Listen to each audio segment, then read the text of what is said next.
Mesdames, Messieurs, environ 100 000 Béninoises et Béninois ont répondu à notre appel hier.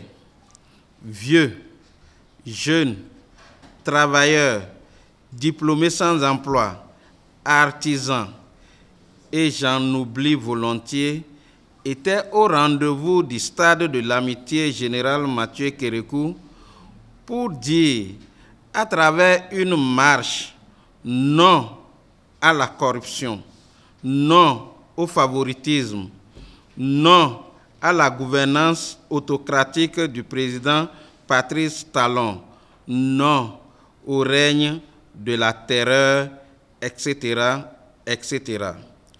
Une marche de l'opposition à l'origine est devenue, par la force des choses, la marche du peuple.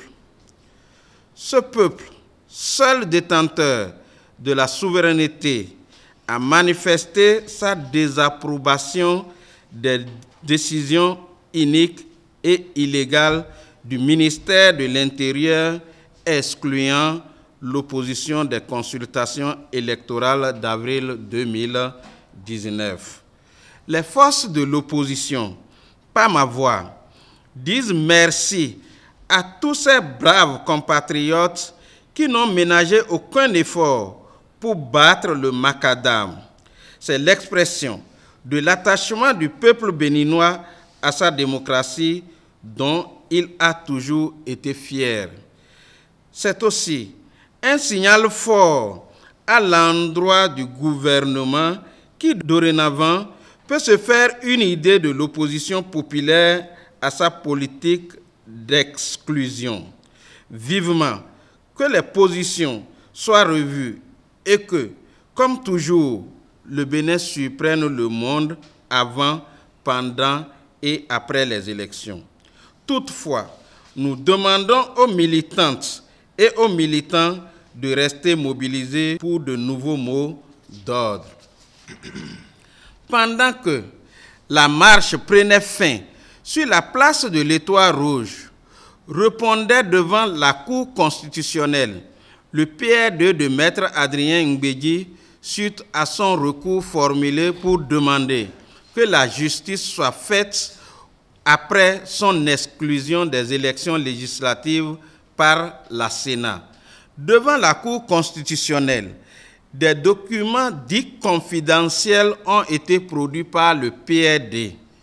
Déjà le vendredi 8 mars dernier, dans cette même salle, nous remercions chaleureusement le PRD pour cette dénonciation relative au traitement de faveur fait par la Sénat au parti unique du chef de l'État divisé en deux pour camoufler la supercherie. Nous venons d'avoir la preuve qu'à la Sénat, il s'est passé effectivement beaucoup de tripatouillage, que les deux groupes, Union progressiste et Bloc républicain, tous deux, créés et entretenus par le chef de l'État Patrice Talon, ont eu des traitements de faveur de la part de la Sénat.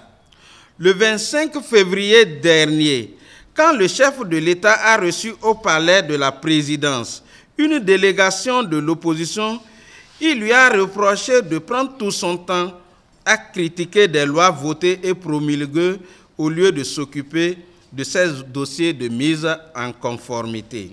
Les responsables des deux formations politiques du chef de l'État ont fait de cette assertion de Patrice Talon leur ligne de défense. Mal leur en a pris.